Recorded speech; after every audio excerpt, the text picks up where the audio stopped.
Perubahan yang berjalan pesat pada era teknologi modern saat ini mendorong tumbuhnya inovasi yang seolah tak terbatas. Universitas Kristen Duta Wacana menjadikan perubahan tersebut sebagai tantangan yang harus dihadapi bersama.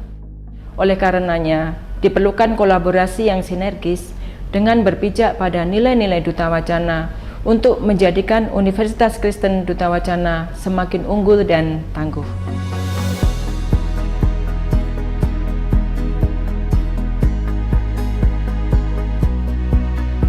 Inklusif berarti aksesibilitas bagi lebih banyak orang.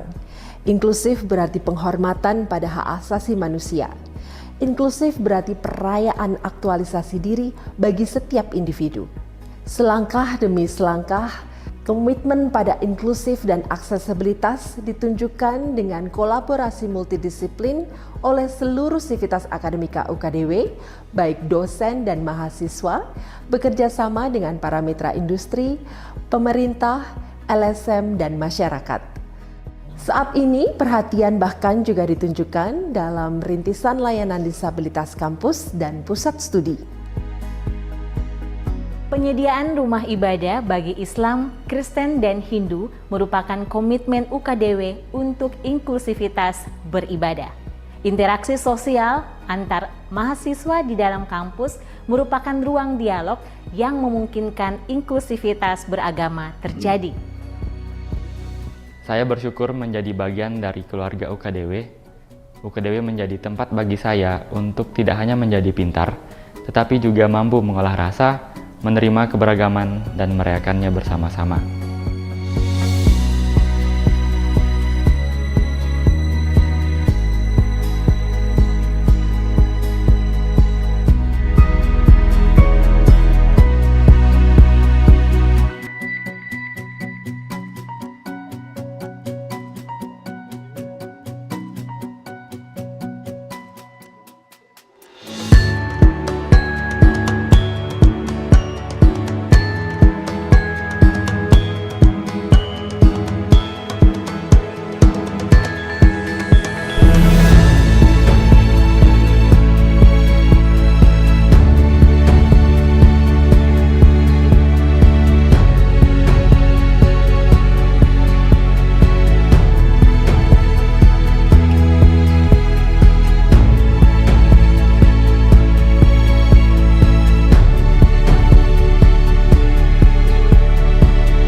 Hai, selamat datang di Fakultas Arsitektur dan Desain UKDW, program studi desain produk.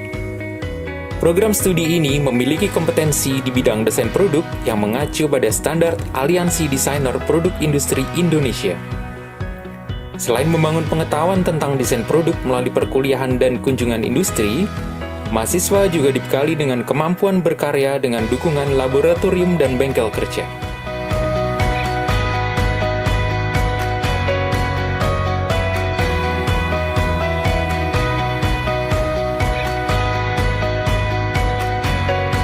Program studi desain produk juga menjalin relasi dengan berbagai institusi pendidikan, baik di dalam maupun luar negeri. Ayo maju dan berkarya bersama kami di program studi desain produk Universitas Kristen Duta Wacana, Yogyakarta. Ayo belajar dan berkarya bersama kami di program studi desain produk UKDW. Kami tunggu ya.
Perubahan yang berjalan pesat pada era teknologi modern saat ini mendorong tumbuhnya inovasi yang seolah tak terbatas. Universitas Kristen Duta Wacana menjadikan perubahan tersebut sebagai tantangan yang harus dihadapi bersama. Oleh karenanya, diperlukan kolaborasi yang sinergis dengan berpijak pada nilai-nilai Duta Wacana untuk menjadikan Universitas Kristen Duta Wacana semakin unggul dan tangguh.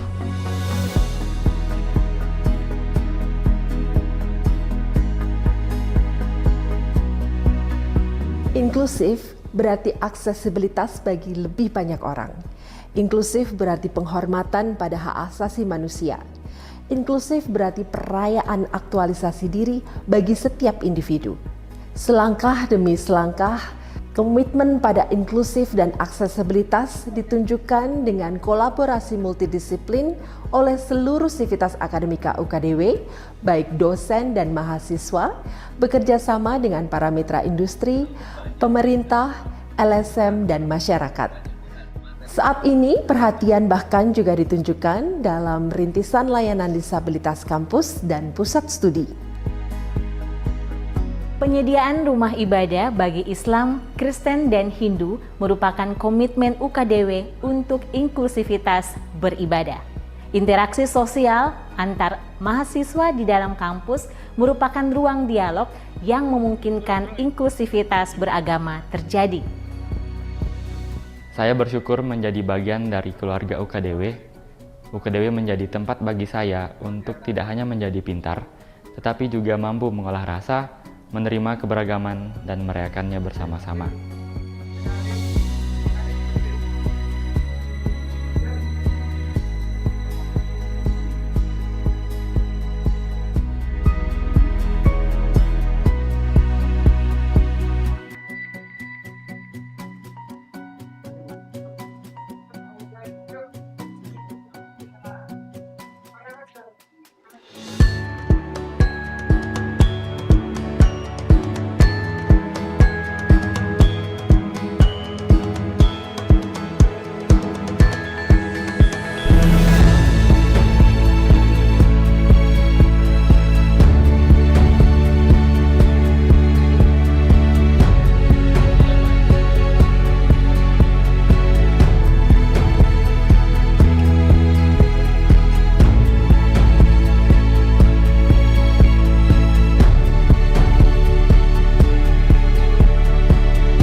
Thank you so much for being here.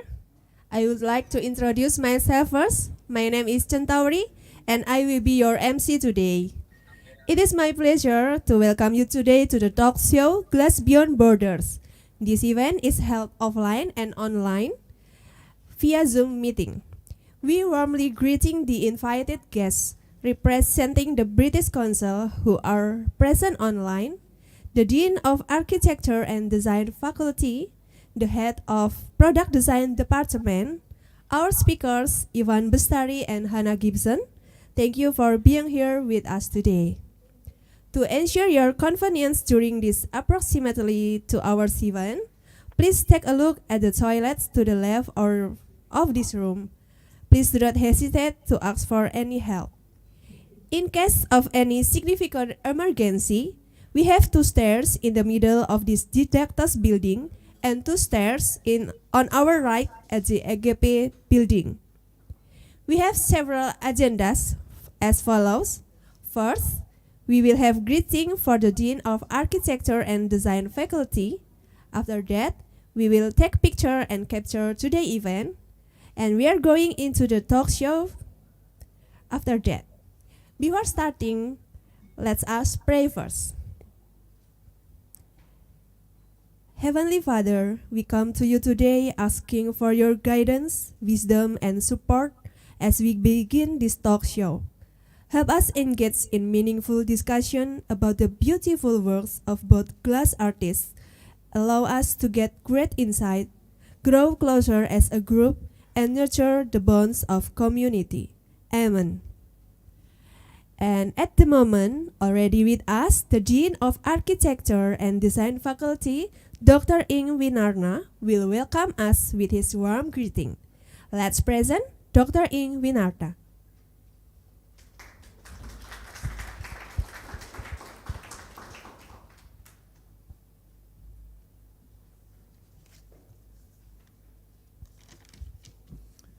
Good morning, everybody. Distinguished participants, ladies and gentlemen, it is a great pleasure for me to welcome you all of the lecturing today on Glass Beyond Border. This workshop, this lecturing is a glass artwork collaboration project between Indonesian glass artists from Yogyakarta, Ivan Bestari, and Hannah Gibson, a glass artist from United Kingdom. Thank you for your coming. And this year we are cooperating in implementation of the project sponsored by British Council through the Connection Through Culture Grant or CTC. The first aim of this project is to find a new form of work that being processed from the beginning with a different set of techniques, because two artists have different background and different techniques to create a glass artwork. Second is the student and all participants can get a new knowledge from their experience of collaboration project in order to create a new form that are more innovative and sustainable. I would like to express my sincere appreciation to Ivan Bestari and Hannah Gibson, who are the main person today. Without their participation, it is not possible to organize this lecture today. My thank also goes to British Council that financed this collaboration project. Thank you very much.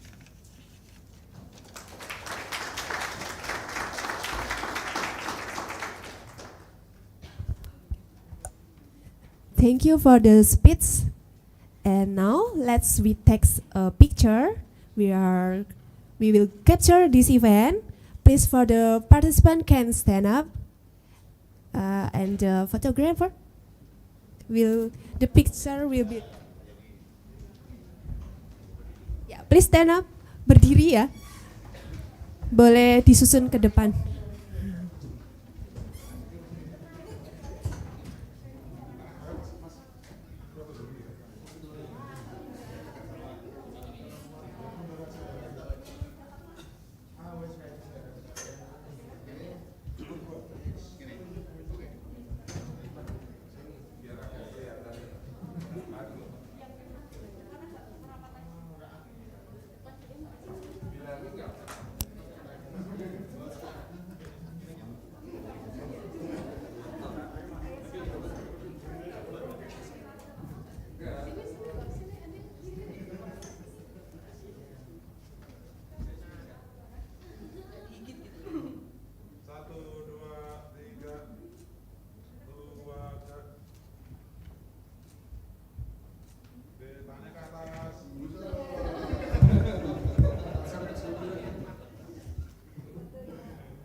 Okay, we will start our special talkshow event, the Glass Art Collaboration Projects between Ivan Bestari, Indonesian glass artist, our product design Duta Wacana Christian University alumnus, with Hannah Gibson, glass artist from the United Kingdom.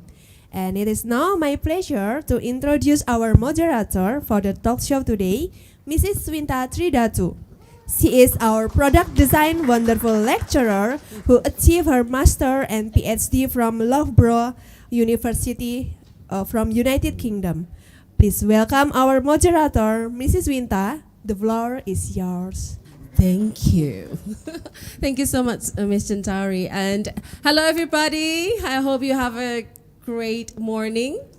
It's a little bit drizzle, gerimis dikit, but I hope it don't, hinder you from your enthusiasm of today's. This is like a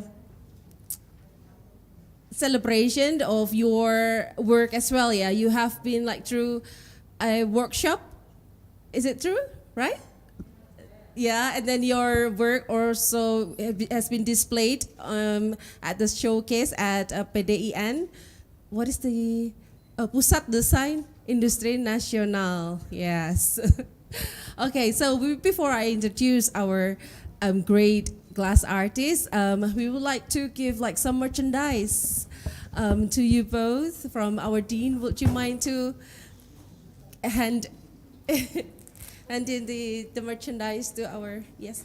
Oh yeah. And we have got merchandise as well from our artists.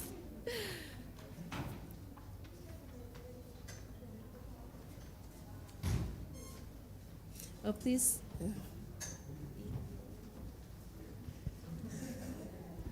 So paparazzi ready? Okay.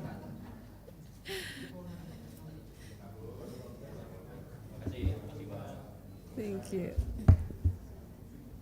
And to Hannah. Thank you. Ooh. Oh, Pak Win, there is like the glory work of Ivan Bestari here. Precious masterpiece. I think that's the one that inspired by aqua. Yeah, the algae, the aqua flora. Pardon? The flora, right? Oh, from the leaves. Okay. Test. So it's time for me to introduce to you our great glass artists. So Hannah Gibson and Ivan Bestari. Please give applause for them. Thank you. So it's from United Kingdom. Hannah Gibson is like the glass artist, London-based. From and also Ivan Bestari from Indonesia, Jogjanese, both like from different cultures, but they have got like the same not background, but the story, because both of them like comes from the different. It's not like glass artists already, but Hannah has got the a geologist, yeah, and she continued her study, her interest into the glass at the Germany, the University of Haddam. How to pronounce it? Sorry, Haddam. Art of Farnham, yeah. And she has got like 6 pages of CV. That's very great. If you take a look, can we show her Instagram as well? Like, so she has been like delivered her fascinating works internationally and nationally, and then I believe like this background also, when I scroll to, and then try to try to take a look to her story, and you can Google it, like Hannah Gibson's, and then Glass Artist UK, and then you can find so many like artsy.com, and there's art, glass artist and design as well, society. And the most important thing is, like, when I heard her story yesterday, I had a chance to talk to her. Her geology's background just like gives her the approach. So she will scan the source of the glass and then put technology into the artwork. That's really interesting.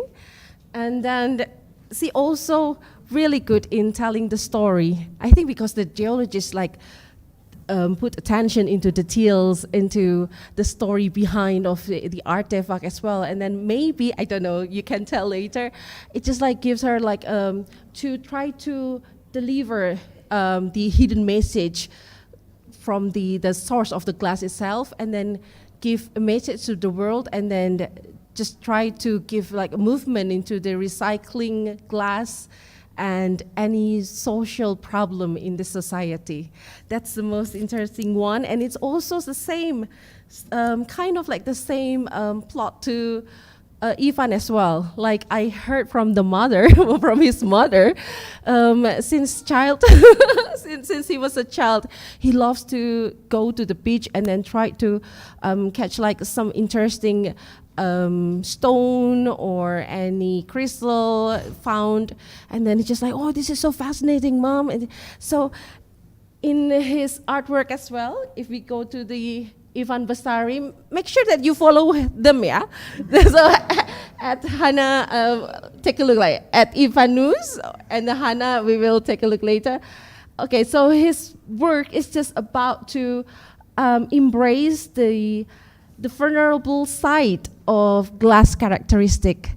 So he always loved to try to push the limit to the edge until it break, or maybe. So if you can see, both of them like has got different style. Yeah. One, Ivan is like so curvy and organics, and yet like Hannah is just like more solid, and then but the details is like in the story and the source itself. So Hannah's using the cast method, yeah, the cast glass method.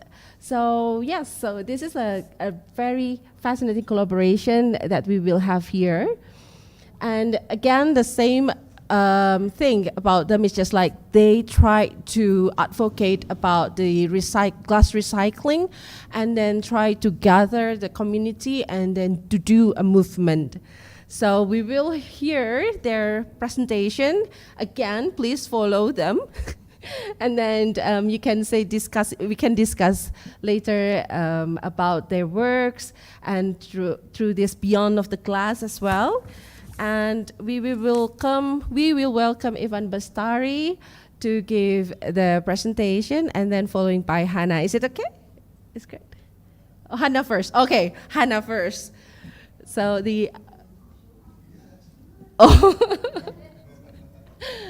okay, so we will listen to Hannah's presentation and the story behind of this collaborative work. Sorry. Please give applause to Hannah.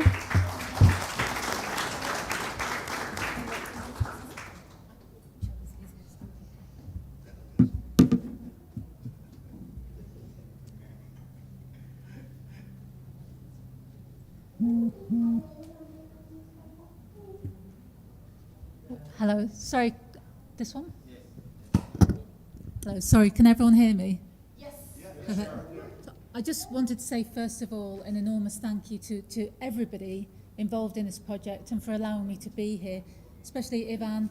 But it's a joy and it's an honour to be here, very much an honour. So thank you. It's a prestigious place and I'm enormously grateful. So thank you very, very much. Thank you. Oops, sorry. Which way round is it? Is it that way? Or do I point it that? Next like that. Oh, you're good. That one. Of course. So, my name is Hannah Gibson. So, by way of an introduction, this is a self-portrait drawn when I was 3. So, even at the age of 3, it was evident I wasn't going to make it as a conventional artist. So, I'm a glass artist, and I specialise in using I cast using recycled glass. So to give you a bit of a background, I grew up in North Wales, which is in the northwest of the UK. So I grew up overlooking the sea. I had the sea in front, and I had the mountains of Snowdonia behind. So with that, it was very easy to fall in love with geology, which I did do. And I went on to study geology at the University of Edinburgh in Scotland. And so in Scotland, as Liam will know, we have Arthur's Seat, which is an extinct volcano, so very different to Mount Merapi that you have here. So I spent 4 years studying geology there and looking at chemicals, minerals, and doing various experiments. And what we looked at things like obsidian and the similarities between obsidian and glass. And we looked at the chemistry of glass. And the more we learnt about glass, it was this incredible amorphous material that posed more questions than it did answers. So I was very keen to know more about glass. So with that, at the time we moved into a Georgian house, and we had big windows that needed repairing. So at that time I took my first course in glass, and then I started working with stained glass windows, fused glass, lamp working, and now cast glass.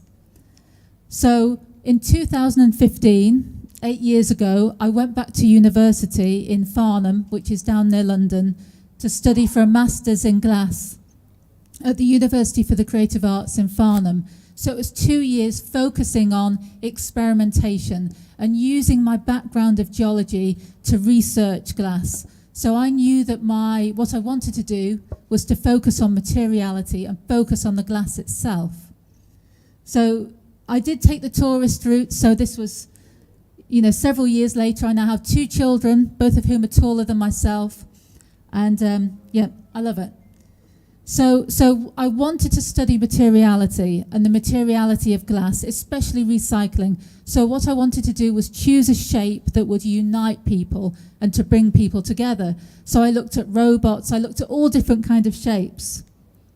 So I started using this figure, this robot, the Lego figure, because it drew people in and it got people's attention, and then from there people would focus on the glass itself, and that's the thing that I'm desperately passionate about, is the glass itself. So initially I started using the lost wax casting method. So many of you will probably already know it's used in all different methods. So you carve a wax shape, you invest the wax in plaster, you steam out the wax, and then you replace the empty space, the negative space, with glass. And then you put it in the kiln, you fire it, you then remove it from the kiln, and you go through the process of cold working it. So it's not a sustainable way of working. So whilst you can recycle the glass, you can't recycle the plaster. So over time I've developed ways to make my practice more sustainable. So I started making a series of figures. Each figure became called a sweet nothing. So the collective noun, a whispering of sweet nothings. So a grown collection of cast glass figures. So it's very important to me, even though I use recycled glass, to be able to show that it can be polished to a high museum quality level of glass. So we're not compromising by using recycled glass. It can be museum quality as any other glass that people would buy. So I go through a process of cold working, as exactly Ivan does, to get these pieces to that high quality.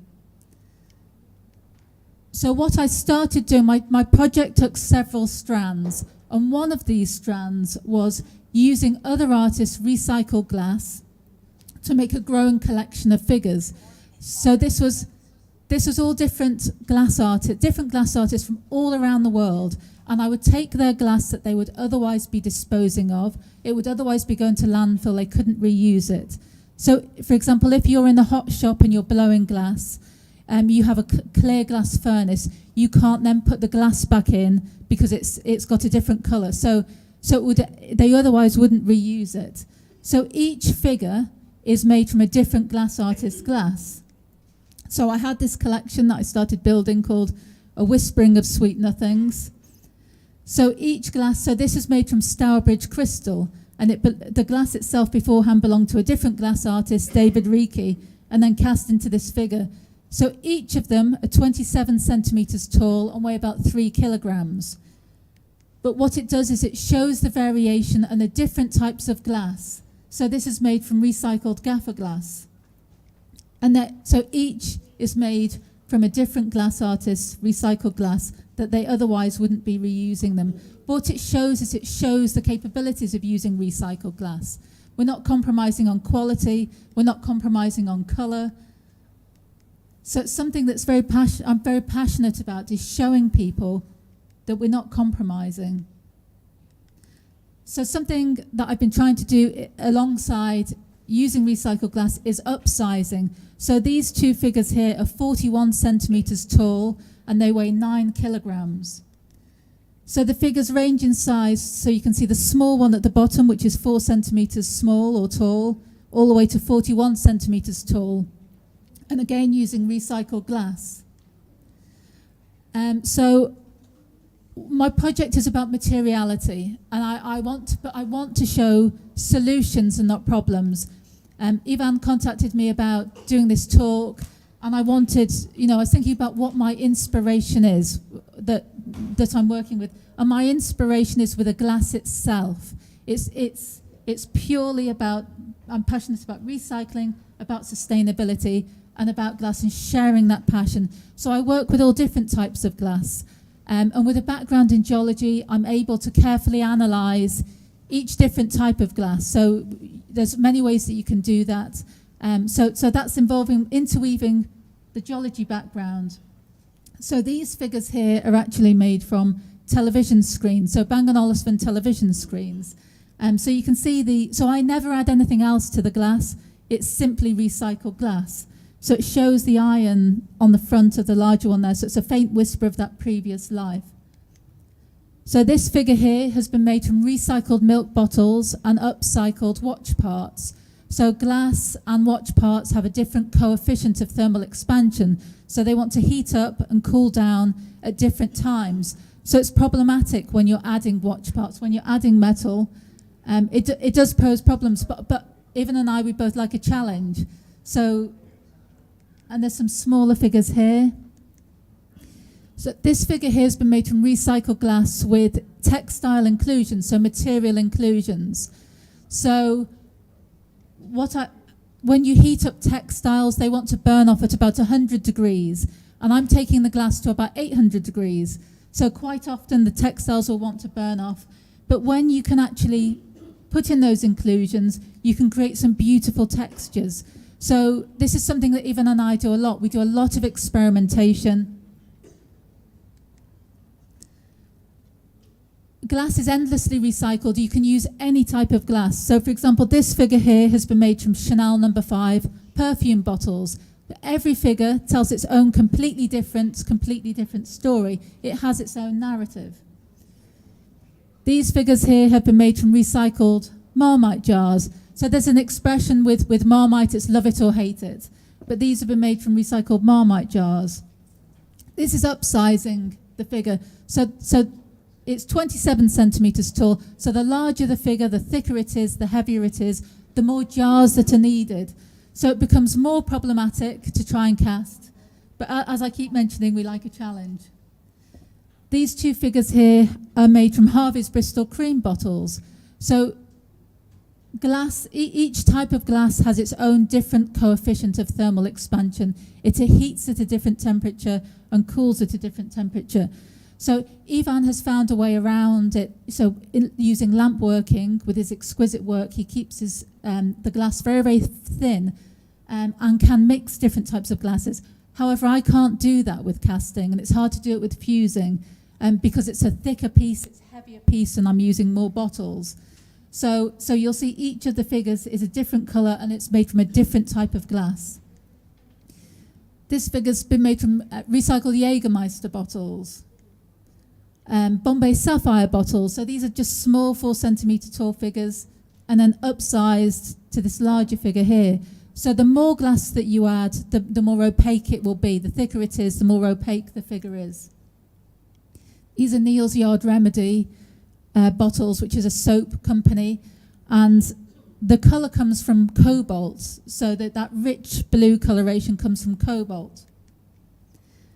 I mentioned before about different experimentation, and something I wanted to try and use was sea glass. So quite often on the beach you'll find sea glass being washed ashore, and I wanted to try and use sea glass, but it's very difficult to cast using sea glass because each of these teeny glass beads that are washed ashore have a different melting coefficient. So it makes it, so whilst Ivan could use it to lamp work, it makes it very, very difficult to cast. Mobile phone screens. So our relationship with glass has never been as close as it is today. So we look through it with windows, car windscreens, and we touch screens all day, every day. You know, we're in contact with glass constantly. In the pandemic, over 13 billion vaccinations were given using those teeny glass bottles. So our relationship with glass today has never been as close. So this figure here has been made from recycled mobile phone screens. So if you think about it, quite often we'll keep our mobile phone screens, mobile phones for 2 years, and then more often than not, the components at the back have a value, the metal parts have a value, but the screen doesn't, and more often than not, it ends up in landfill. And it's important to question what happens to those phone screens, you know, and what can we do to try and circumvent that process. This figure here is called a shattered past, and it's been made from recycled car windscreens. So someone contacted me one day and said they'd driven into a tree. Did I want the glass? So I went and collected the glass. So it's just made from 100% recycled car windscreens. I mentioned before about cold working. So many of you know, like with wood or anything, so it's a process of making something from rough to smooth. And so you do that as you do with wood. You use sandpaper, and you start off with a coarse 80 grit sandpaper, and it gets finer and finer, 600 grit, and you go to pumice and cerium. So as I mentioned, it's so important to both Ivan and I that it's a museum quality standard of pieces. And that's done using the cold, you know, for myself, it's the cold working process. So I don't add anything else. So this is purely the chemicals within the car windscreens themselves. And so you're not compromising on the colours. So there's some beautiful colours and beautiful patterns within the glass. So this is a family of figures made from car windscreens. These are actually called sweet nothings. So I mentioned before about vaccination vials. These have been made from recycled insulin vials. So insulin is often given to people with diabetes, and many, many people use these. So we need to question what happens to those insulin vials. And more often than not, you know, they do end up in landfill. And so what can we do with these insulin vials? We need to open that line of discourse and ask ourselves these important questions. These are tangible hope and made from recycled COVID vials. So like I said before, you know, over 13 billion doses of COVID vaccine have been given worldwide. So we need to ask that question of what has happened to those COVID vials, empty glass bottles. They were so instrumental in fighting the pandemic, and now what's happened to them? We will often ask what happens to the lateral flow tests and those plastic lateral flow tests, but what happens to the bottles themselves? So it's important that we can ask these really important questions. I've been very lucky in the last few years, and I've exhibited in the UK and Europe in the Coburg Prize, and in North America in the Wadsworth Atheneum, the National Liberty Museum, but none as important as the exhibition that I have with Ivan at the minute, right here, right now. It's important because it opens, you know, we're hopefully going to open doors and allow people to ask questions. I mentioned exhibitions. One exhibition was the Glass Biennale. So this is 10 green bottles. So there's a rhyme about 10 green bottles sitting on a wall. Each individual figure has been made from a different type, cast from a different type of recycled glass. So it's allowing people to look and see the glass and ask questions. Where did the glass come from? How were the pieces made? And what happens to the glass if we didn't use it? What's going to happen to it? Glass Beyond Borders is a very, very, very special project, and so many people have worked tirelessly, especially Ivan, and there's many similarities between us and many differences. So there's different types of glass. There's hot glass in the hot shop, lamp working, fused glass, cast glass. So Ivan uses lamp work, I cast, two very different processes. But the thing that we have in common is a desperate passion for recycling, a desperate passion for sustainability, and a desperate passion for sharing that with as many people as possible and bringing down borders. So Ivan's work, so intricately made using recycled glass, exquisitely made, and he can push so many boundaries with what he's doing. It's incredible, and hopefully through this collaboration we can introduce people to the world of using recycled glass.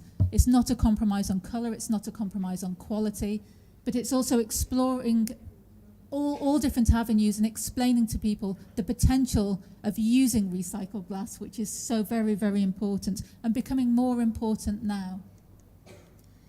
But we started doing various things. So this cast glass figure, Ivan, out of recycled glass, made this beautiful hat. We've been looking at other different options and how can we involve as many people as possible in the project. And various my friends over there cut some bottles the other day. And we were looking at various ways on how not only can we do the project between ourselves, but how we can introduce as many people as we can do to the project, which is something very important to us, and we're both very passionate about that. There's a children's book, an American children's book, Dr. Seuss, and it's written in it, unless someone like you cares a whole awful lot, nothing's going to get better. It's not. So we all have a conscious decision. All of you as students have a conscious decision on what you can do, what materials you can use. And what we hope you can do is question the materials you use. Do you want to use more sustainable materials? What's your impact that you want to have on the environment? And it's something that it's so important. You probably already think about it now, but it's something that's so important to think about. But with that, I say that the sweet nothings sit in pairs and they whisper sweet nothings to one another. And the question is, what is it that they're whispering? So with that, I would like to say it really is very much an honor and it's a joy to be here, and I really do appreciate it. So thank you very much for your time and everything. Thank you.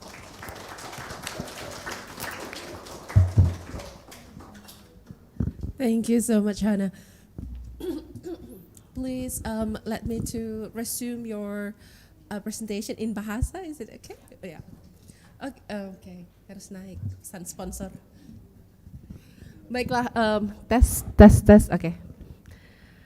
Teman-teman, saya perkenankanlah saya untuk melakukan resume dari presentasi Hana tadi ya, untuk supaya lebih jelas begitu. Jadi latar belakang Hana geologi, beliau dari South Wales. Jadi di sana banyak pegunungan dan itu membuat ketertarikan dia terhadap geologi, dan dari geologi itu dia meneruskan dengan kepeduliannya terhadap daur ulang kaca dan betapa material di sekitar kita banyak terbuat dari kaca begitu ya, dari alat kesehatan maupun sampai ke gadget yang kita gunakan. Dan beliau memfokuskan ngambil spesialis ternyata di London ya, the University of Arnhem is in London. I thought it's in Germany. And then dan dia tertarik dari geologi, kacamata geologi, dia tertarik untuk melihat substansi properti dari karakteristik kaca, karena setiap kaca mempunyai karakteristik yang berbeda, titik leleh yang berbeda, kegetasan kuatnya yang berbeda, sehingga beliau menggunakan satu alat khusus untuk meneliti apa saja substansi yang ada di dalamnya. Lalu dengan berdasarkan banyak sekali cerita dari bahan kaca tersebut yang berbeda-beda, beliau mencoba mengambil satu bentuk yang umum, yang sangat familiar untuk orang-orang di UK khususnya ya. It's like Lego is common for the British people, ya, and then maybe in the world juga ya, di dunia juga sama, sehingga audience pemirsa bisa melihat lebih detail kepada karakternya, pada karakter kaca itu dibandingkan dengan shape-nya, bentuknya.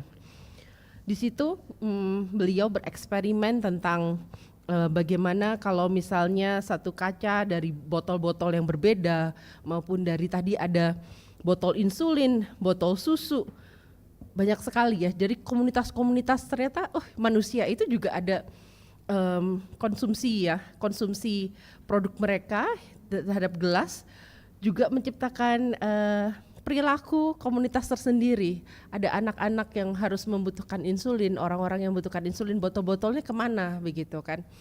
Jadi kita diajak untuk berpikir juga gitu. Kalau kita semua saat kita mengeksplorasi material, kita mau ada di posisi mana? Kalian desainer yang akan mencoba memposisikan di dunia yang berkelanjutan atau tidak, dan bagaimana kalian bertanggung jawab terhadap material yang kalian gunakan itu. Lalu dari banyak eksperimen-eksperimen, ada yang solid dari satu bahan, dan yang paling menarik tadi ada peraduan bahan-bahan yang berbeda. Salah satunya yang paling berkesan disampaikan pada kita adalah dari sea glass. Sea glass itu like from the bottle and then being like sandblasting by the ocean ya. Jadi sea glass itu adalah botol-botol yang terhampar di lautan, lalu dia tergerus, terkikis dengan sangat indah, dan itu bisa ditemukan di like some part beaches ya, di pantai-pantai tertentu yang mereka bersandar ke situ gitu. Diambil lalu digabungkan dengan material gelas yang lain. Ini sepertinya nih mungkin gampang ya, itu peraduan tekstur, tapi itu sulit sekali. Tadi saya ngobrol dengan Pak Tata aja, itu gimana ya titik lelehnya yang berbeda, dan bagaimana dia mengcastingnya gitu ya, bikin cetakannya seperti itu. Nah, dan terakhir adalah beliau mengajak, yaitu tadi, semoga harapan terhadap mahasiswa-mahasiswa muda bisa menjelaskan, mengadvokasikan ya tentang eksplorasi material itu bukan hanya sekedar menggunakan material, tapi ada kehidupannya dari awal sampai akhir, dan nanti akan di-recycle lagi. Jadi ada salah satu contoh juga, beliau menggunakan mendaur ulang dari karya seniman-seniman yang lain seperti itu. Oke, ya jadi itu yang resumenya, dan semoga kalau ada pertanyaan silahkan ditulis. Nanti kalau dalam bahasa bisa ditranslate, kami bantu untuk melakukan translation, menerjemahkan dalam bahasa Inggris. Oke, thank you so much. Okay. Terima kasih. We will welcome Ivan Bestari for your presentation. Big applause.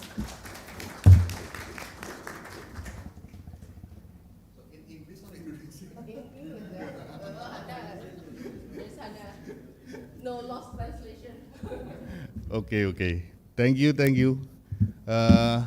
Good morning everybody. Good morning. Selamat pagi semuanya. Thank you very much for the Duta Wacana University and Architecture and Design Department for having us here. Yang bersedia kami repoti begitu ya untuk acara ini. Terima kasih sekali. So, mending pakai ini atau yang ini? Oh ya. Tes. Kayaknya enakan ini ya. Begitu. Oke, mungkin bisa ditampilkan slide-nya, Pak. Okay, so actually I already prepared it in Indonesia. So, but then I will try to explain it in English. So this is how we transform in Indonesia or make something in Indonesia with glass material. That's a little bit question. Iki pencet ini ya. Okay. Kiri kanan. Kiri kanan. Okay, glass. Yeah, Hannah is already mentioning about that. About glass is we meet glass almost every day. It's not there is no not possible way that we did not interact with glass material in our daily life. So because of that, the UN atau PBB in the last year is declaring 2022 as an International Year of Glass. Jadi tahun 2022 itu sebagai tahun internasional kaca. Why? Because like glass is affecting our culture, our development since long time ago. So and also affecting like in many kind of fields,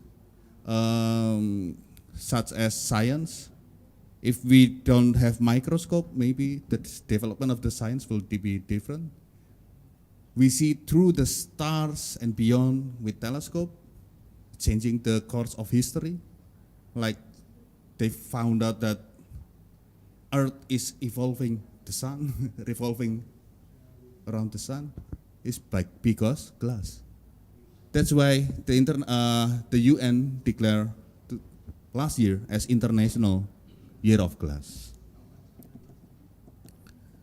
So I will talk a little bit about the background of how we what is it called? Mengolah, bahasa Inggrisnya apa ya? Explore or create something with glass, and about the glass creation that we do in Indonesia, but not in the industrial scale. Jadi bukan yang skala industri ya. Kami lebih tertariknya di situ. Kalau skala industri, if it's industrial scale, is just ya pabrik, factory, finish. So about the history of glass ya. So actually glass is connecting culture since years ago. Jadi kaca itu menghubungkan berbagai macam budaya itu sejak bertahun-tahun yang lalu, teman-teman. So there is a finding of artifact of glass beads from Middle East that's dated before is like 1 or 2 BC. Jadi bahkan ada artefak ditemukan di Nusantara, itu manik-manik kaca, tahun pembuatannya itu sebelum Masehi. Manik-maniknya loh, itu ditemukan sampai di Nusantara. Artefaknya ditemukan di Sumatera dan Bali. This is a research by Eri Sodewo. He's a archaeologist in Sumatera. And then about how we process glass in Indonesia is actually we know about glass production since years ago. So we found the artifact. This is glass beads. Ini manik-manik kaca. Ini diproduksi di Sumatera Utara, produced in the North Sumatra, 11 centuries, abad 11. Jadi sekitar era-eranya Samudra Pasai ya mungkin ya, kalau nggak salah. Bukan ya, apa? Sriwijaya, sorry. Era-era Sriwijaya. So this is from 11 centuries. And they are already found the leftover of the production. Jadi sudah ketemu sisa produksinya. Jadi terkonfirmasi bahwa it's been confirmed that that site is also production site 11 centuries ago.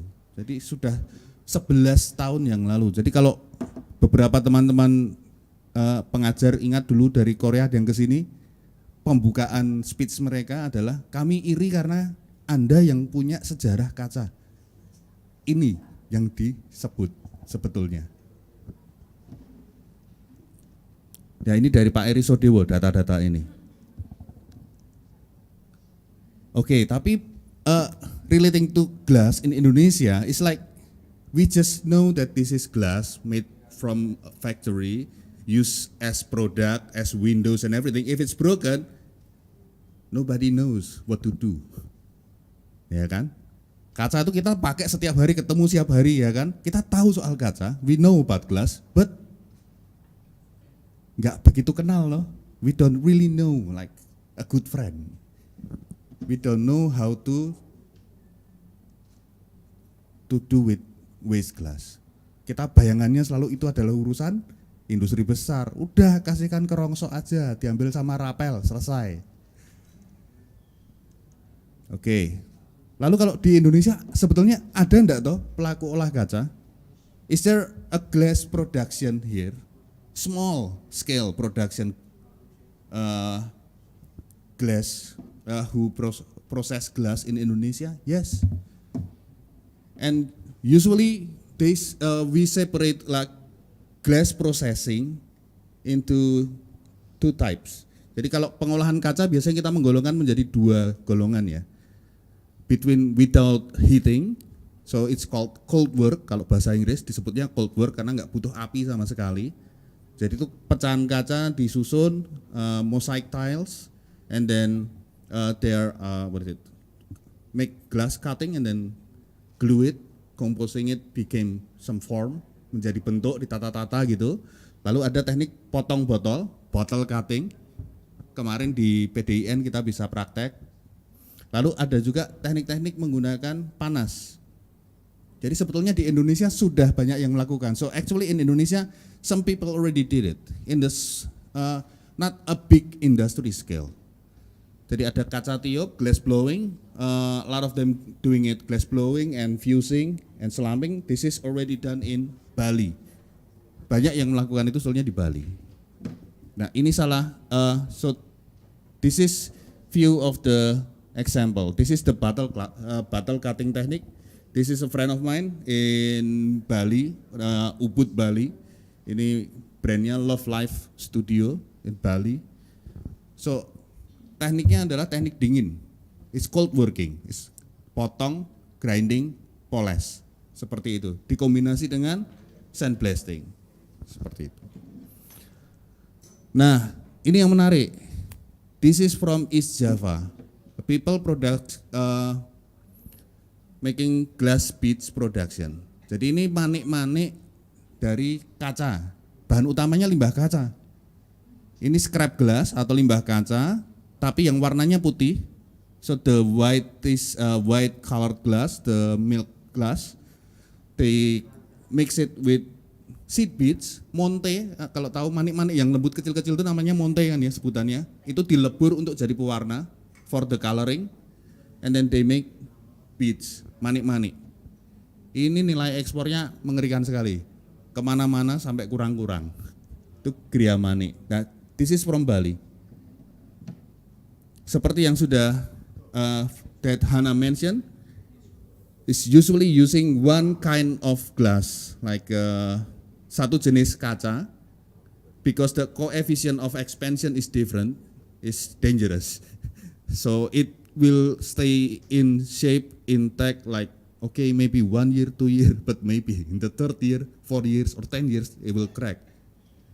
Bisa saja kaca itu pecah lagi kalau kita terlalu banyak mengkombinasikan jenis kaca yang beda karena punya karakteristik fisika yang beda kan, muai susutnya. Tuh, jadi ini di Bali mereka produksinya tiap production is usually using a flat glass like constructional glass ya, industrial constructional glass. So about the challenge and what is the obstacle? How to get more people know about glass, how to get people get more interest in glass. Kalau bahasa Indonesia kan ini kan, berkaca itu sudah jadi sesuatu yang punya makna yang lain kan ya. Let's do glass. So ini adalah salah satu dari yang kita lakukan, tadi sudah di-mention. So this is one of what we try to do to promote more about glass with Glass Beyond Borders. Hopefully it will be a platform that anybody can join, anybody can collaborate and do experimentation, and we try to share our finding and then do more experimentation, gather a lot more people to work with glass. Mungkin videonya yang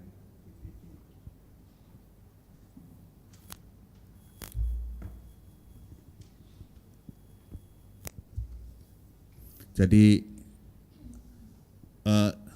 di Glass Beyond Borders seperti tadi sudah disampaikan, we also have a workshop and experimentation. So for the experimentation, Joshua mungkin itu bisa ditunjukkan ke Pak Dekan. Nah, so that is the output of the experimentation. Ya, itu dari pecahan kaca botol Pak, itu botol bir sama botol sirup kayaknya. Itu beda tekstur karena durasi pembakaran dan durasi lama pembakarannya beda, seperti itu. Oke, wait.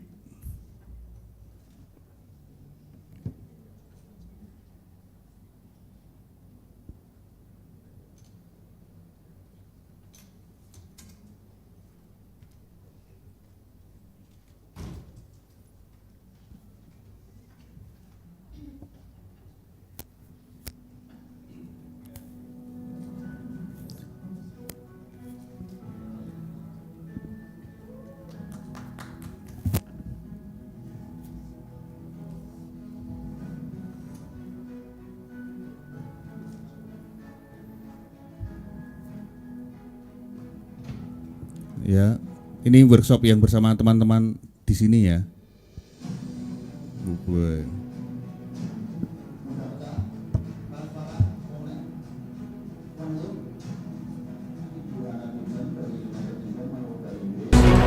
Kebetulan kami sama-sama mengerjakan karya dengan bahan utama itu limbah kaca. Kalau misalkan memang nggak ada residunya, gitu ya.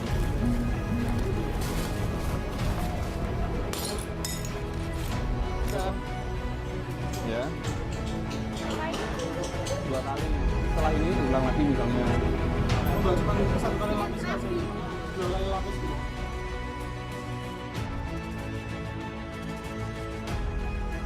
Eksperimen bersama teman-teman di sini ya. Kemarin sudah pada ambil karyanya ya. Sebagian sudah ya. Okay, so last time we do this experimentation, yeah. So what we are hoping actually after this, what you want to make, ya. Habis ini teman-teman pengen buat apa toh? Mungkin ada yang kecewa. Maybe some of you is disappointed. Oh, it's ugly, ya. Oh, it's not working, it's cracking, pecah dan sebagainya. Mungkin begitu ya. Ya namanya eksperimen seperti itu. That is experiment. So that is still one step if you want to make a product. Akan butuh langkah selanjutnya. Yes, it will be hard, ya. But if it easy, then everybody can do it. Nggak ada asiknya toh, ya kan? Jadi kalau Anda bisa menciptakan ini peluang untuk Anda mau menciptakan sesuatu yang baru, tahapannya pasti akan banyak. Ya, tapi saya tunggu. Ya. Saya tunggu kalau misalnya ada yang pengen mengkreasi sesuatu lebih lanjut, jangan ragu-ragu bisa ngobrol sama saya, begitu ya. Jadi ini juga kemarin eksperimentasi bersama teman-teman di studio kami. Nah ini hasil-hasilnya kemarin ya, begitu. Terus, nah ini kolaborasi. Jadi kita itu ngobrol, so we prepare everything like online, with Zoom, email, everything. Jadi terima kasih untuk semuanya yang ini. Tapi ini saya mau menunjukkan sesuatu lagi ya, satu hal lagi ya. Jadi sebetulnya apa toh soal kaca ini kan sangat sayang sekali ya. So why in Indonesia kaca is not glass is not really recognized as a potential material. Not only in art, even in design. So it's very limited, like people making new design using glass, art using glass. So that's why me and some of friends is trying to promote. So this is the preview of last year event. Volumenya agak naik nggak?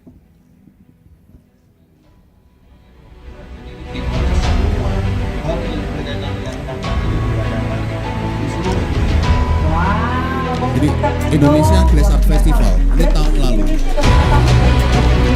Festival glass art pertama di Indonesia related to International Year of Glass. The opening is by Mr. Nasiron and also Mr. Eko Prawoto.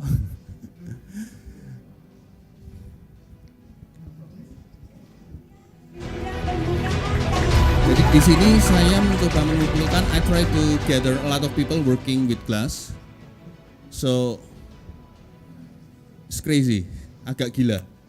This is gamelan, everything from glass, waste glass, from Solo. This is from Semarang. This is from Tangerang. He learned glass blowing in English. Now he's opening glass blowing studio in Tangerang. This is glass painting. Tadi kaca mobil. This is from Bali. This is from Magelang. Glass tile, painted. This is from Jogja. And we also have workshop, the gamelan, glass gamelan workshop. Artist presentation, he is from Cirebon. This is from Solo. Nah, this is the gamelan. Who make the gamelan? The guy from Tangerang. It's me. And this is Pak Lurah from Jombang. He own a glass beads company. Glass bricks production. And this is Miss Floor Kasper from Netherlands. Beliau support untuk acara itu juga. Jadi banyak yang bisa kita kerjakan dengan kaca. So actually we are hoping that with this later, kalau saya ngadakan ini lagi, harapannya nanti teman-teman mahasiswa sudah punya karya ikut pameran. Oke. Jadi kita juga sampai ada pertunjukannya, performance. Performance ini musiknya gamelan kaca, gamelan kaca untuk musik yang ngiringin. Visualnya pun itu adalah proyeksi dari karya kaca direspon oleh seorang aktor yang penari juga. Jadi peluang untuk apa saja yang bisa kita kerjakan dengan kaca itu sangat luas. So I will be waiting of your design of a product using glass in the next exhibition. Thank you.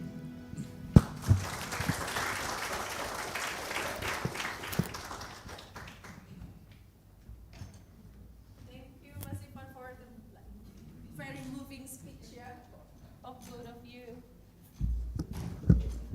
I don't think I need to translate it in English because Ivan already kindly to do it in dua bahasa, 2 languages. So I think this is the time for us to answer Hannah and Ivan's invitation about want to know more knowledge about the glass and about this movement, glass recycling as well. And if there's any questions from the audience, kalau ada pertanyaan, ini saatnya kita menjawab ajakan Kak Ivan dan Kak Hana.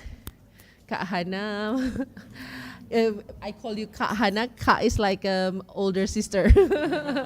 Mas is older brother. And we have also audience online on the Zoom. Maybe Buchen Tauri could help to screenshot if there's any question from the YouTube. We also this live streaming from YouTube. Hi audience on the YouTube, where's the camera? Hi, and Zoom as well. Okay, so we will open the first session Q&A to 3 questions.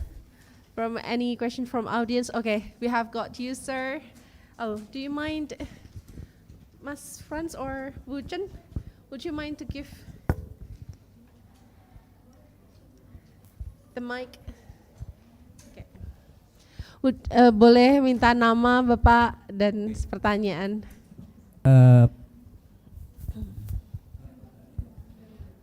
Oh ya, terima kasih.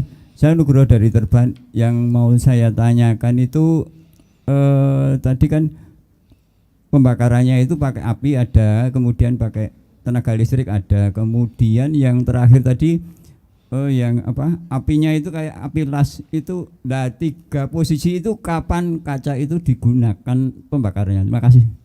Oke, terima kasih. So ini untuk pertanyaan ke kan hasilnya berbeda. Ke Mas Ivan and maybe Hannah. So he asked, he saw about the glass exploration. He used the heat, and then there's fire, and maybe there's a electrical furnace, and then he saw at the end there's a flaming fire, and then when you can use it, and then how to use it, like kind of like that? Yeah, maybe both of you can answer. Should we do it together?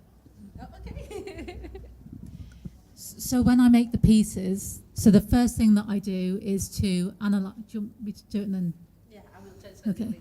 So I take the glass and I analyze the glass and look at the exact chemical composition of the glass. And then it's also sort of knowledge, previous knowledge, tacit knowledge from previous firings and working out sort of strain points and annealing points. And then once I've done that, I'll make my mold, and then I'll put the glass inside the mold, and then knowing the firing schedule, so it's an electric kiln that I have at home. I'll fire the piece. So if it's a small piece, it will take not very long. Some of the larger pieces can take several weeks in the kiln. And we can try and make that process as sustainable as possible by using solar panels and renewable forms of energy. And then from there, after the several weeks in the kiln, it will be fully annealed and cast. And I take it out of the kiln, and it's a process of cold working then, which is where, so it's a little bit like with wood, where you take it from a really coarse grit, so an 80 grit, and usually 120 grit, 200, 600. So it's very similar. So I have various machines. So some of it can be done by hand. So I'll take a sheet of glass and silicon carbide, and literally, so 80 grit, I'll put the grit, actually, can I put my slide back on? Yes. Is that possible?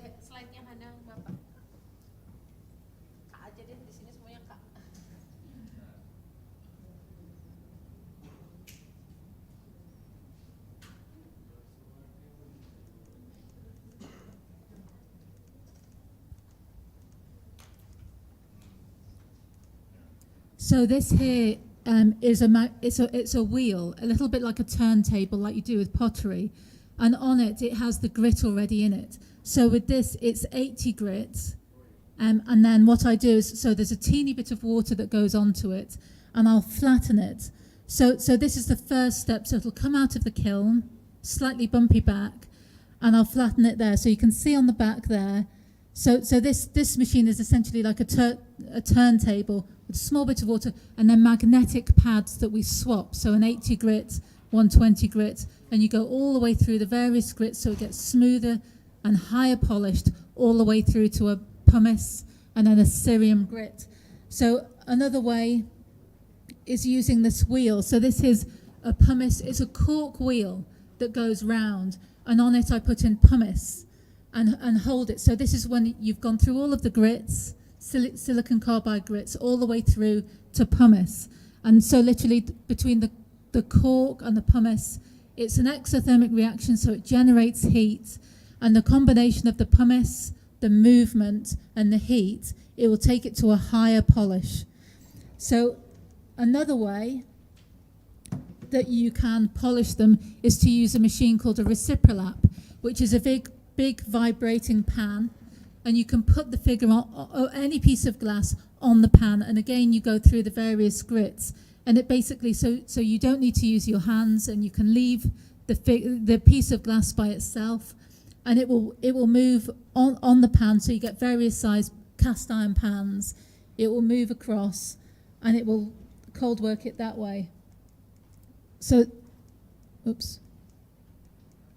Yeah, so there are various processes, but usually you use either grits or diamond pads. So everyone's got some diamond pads. So again, going up the various grits, but you start off coarse, go all the way through to smooth. But so this is the process that you use if it's glass that people purchase or if it's recycled glass. The problem with using recycled glass is that it doesn't come with a manual. So it makes it a lot harder, so it's far more challenging. So quite often, so things that make it easier is a high lead content. So crystal, some types of crystal, lead crystal, have a high lead content, which makes it easier for some people to cold work and to cast. So any type of glass that you purchase, so bullseye glass, gaffer glass, it comes with a manual, an instruction manual. So there's no instruction manual for what we do, so it's very hard to work out firing temperatures and to cold work can be very, very difficult. So sometimes you get a small scratch and it takes a very, very long time to cold work the piece. And that's what makes it more problematic for us. That's the bigger challenge for us. But that's the part that we enjoy. We enjoy that challenge. So the process, so sometimes a piece could take 6 weeks, it could take 2 months, it could take 3 years. So sometimes the pieces can take a long time. So the larger the piece is, the thicker it is, the longer it takes. If that makes sense. I've got my notes here, it's like one full page. Baik. Do you want to sit here or? Oh, okay. Up to you. Okay, you can sit there. You can sit, Hana. Oke, saya jelasin Hana dulu, nanti ditambahkan Kak Ivan ya. Sebelum saya lupa. Jadi tadi Bapak menanyakan ada tentang listrik dan segala macam ya. Jadi Hana menjelaskan bahwa ada 3 proses yang harus dijalankan di sini. Yang pertama analisis material, karena di akhir beliau menjelaskan yang menarik, problem yang menarik dari recycling glass ini adalah tidak ada buku manual. Jadi semakin banyak diolah gitu kan, unsur kimianya itu makin bervariasi begitu. Misalnya lead itu bahasa Inggrisnya, bahasa Indonesia timah ya. Ada contohnya, ada kandungan timahnya. Nah itu akan semakin susah diproses. Oleh karena itu penting bagi beliaunya untuk menganalisis gitu. Jadi apa saja material di dalam recycling glass itu. Setelah beliau tahu apa saja unsur kimianya, sehingga beliau bisa menentukan titik lelehnya, panasnya, lalu kegetasannya, semacam itu. Lalu yang kedua adalah proses tungku cetak. Nah, di situ beliau memakai electrical kiln. Nah, kiln itu tungku keramik gitu ya, dari elektrik. Why do you choose the electric instead of gas kiln?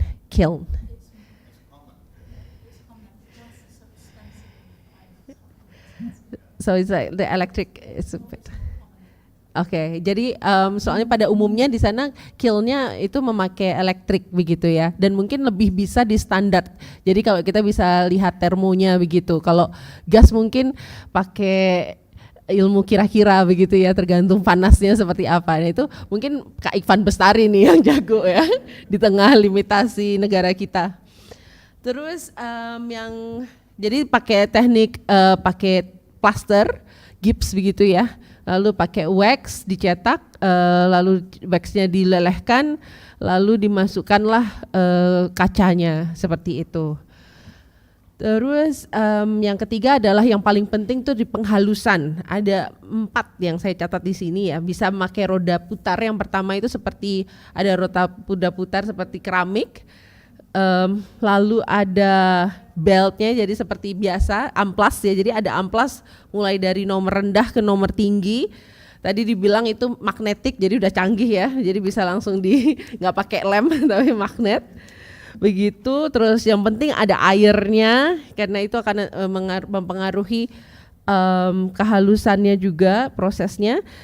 Dan menariknya adalah beliau menekankan ada di situ memakai silikon karbonat, jadi ada unsur kimia dicampur dengan gaya gesek, dicampur itu menghasilkan satu proses polishing yang sangat-sangat optimal.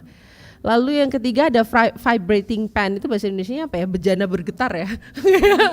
Dimasukkan like a pot and then just like vibrating, bejana bergetar, bagus ya. Terus itu jadi langsung aja dimasukkan. Lalu yang keempat itu kalau pakai diamond pad gitu, jadi sama karena kaca kan bisanya dengan diamond gitu ya, yang karena sama-sama keras. Itu sepertinya Kak Ivan mau menambahkan untuk yang api flaming ya. Ya, matur nuwun Pak, rawuh lagi. Jadi kalau teknis soal olah kaca itu memang macam-macam sekali Pak tadi. Misalnya yang dilihat di PDIN kemarin juga ya. Jadi tekniknya macam-macam. Itu karena memang, tapi kalau akhirnya yang kita pakai itu kan yang memungkinkan saja Pak. Ya, jadi yang yang tersedia di sini itu alat sama bahannya apa, kita bisa buat apa toh, gitu Pak. Nanti bisa ngobrol-ngobrol lebih lanjut kalau teknis ya. Kalau teknis kita bisa ngobrol lanjut di sesi yang lain karena sangat teknis sekali. Kalau ngomongkan soal kaca, suhu berapa, apinya seperti apa. Jadi kalau yang di Jombang itu kalau teman-teman atau para hadirin ini pengen tahu, di Jombang pun itu di sana untuk pengapiannya itu cuma ngoprek kompor mawar loh. Kompor mawar, bahasanya itu kompor mawar. Jadi LPG stove for cooking like in the warung in the side of the street. Nah, the torch it's called kompor mawar, Bu. Ya. Itu. Jadi di Jombang itu cuma pakai itu loh. Tanpa butuh tambahan oksigen, without any oxygen. Just kompor mawar modified melting glass. Itu bisa. Tapi teknis. Jadi kalau mungkin di sesi yang lain ini ya, kita ngobrol teknis di sesi yang lain. Nanti ini panjang banget itu. Soalnya ngomongkan suhu dan sebagainya, alat untuk menghaluskan itu ya kita pakai yang ada saja di Indonesia apa. Jadi kita punya teman-teman yang di Ubud, di Bali tadi potong botol itu, sekarang sudah banyak tutorial di YouTube-nya. Alatnya apa dibahas oleh mereka, tidak ditutup-tutupi lagi. Zaman dahulu itu rahasia perusahaan. Saya nggak berani buka workshop gini, nanti teman-teman di sana takut, wah nanti banyak pesaing. Seperti itu. Tapi sekarang enggak. Beberapa teman sudah mulai share the tutorial. Jadi oke, open aja gitu kan, enggak masalah. Saya pun sudah dikomentari beberapa orang, nggak takut jadi banyak pesaing Mas Ivan. Kalau seperti itu negaranya ramah maju. Ya kan? If I just worried about more competitor, there is no progress. Ya.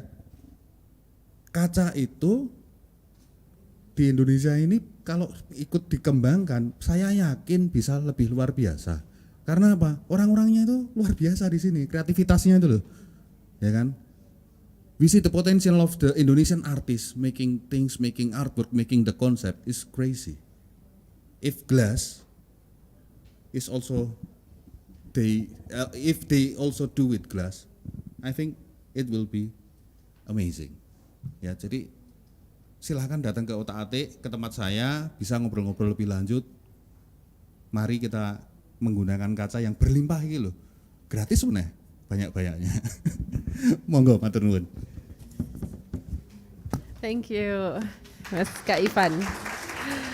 So if I may resume what Ivan explained is about this is what we have got in Indonesia, in Jogja particularly, so what we can do with this limited material and tools.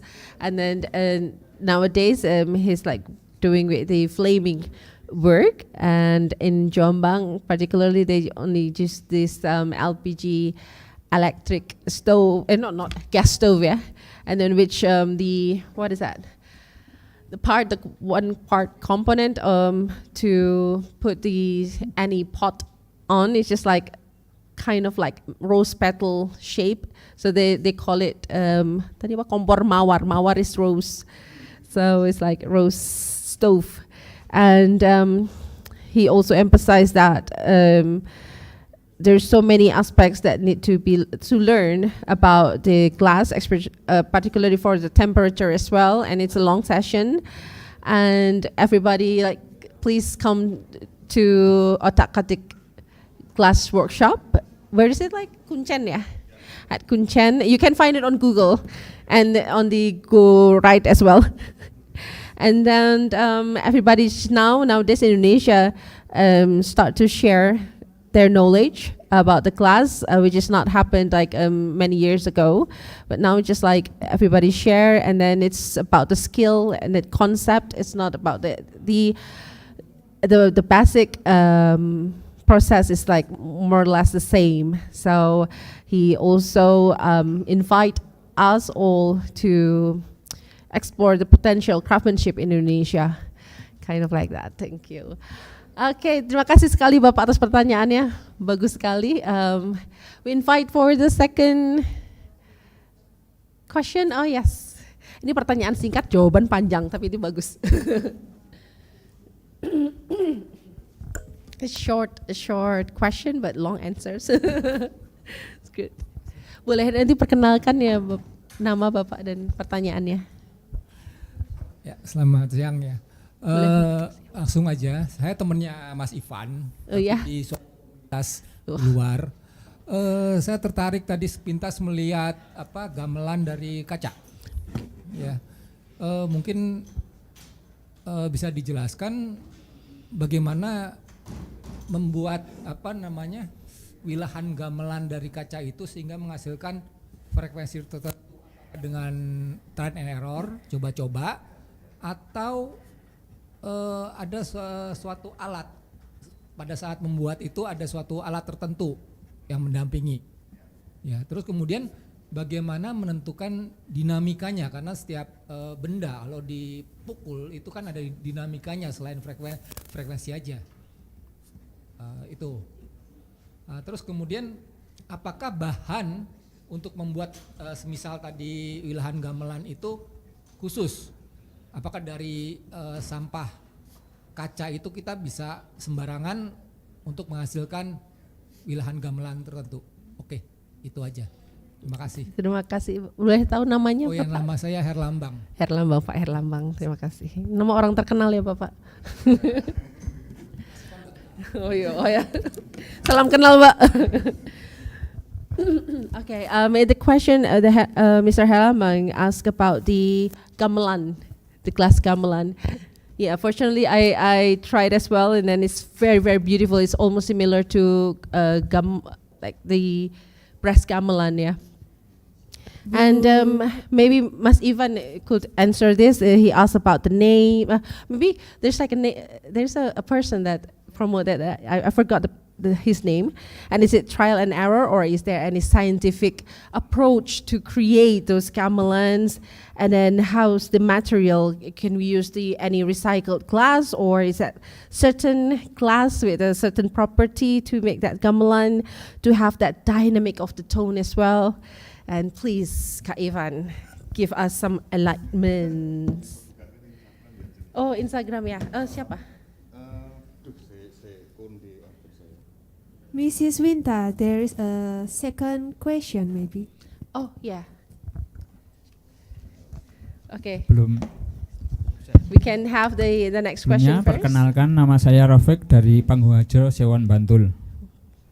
Saya berasal dari komunitas Gemati Bumi, gerakan masyarakat pemerhati bumi, kemudian juga komunitas EEN, Eco Enzim Nusantara dari Bantul, kemudian ikut juga komunitas petani, Persaudaraan Mitra Tani dan Nelayan Indonesia.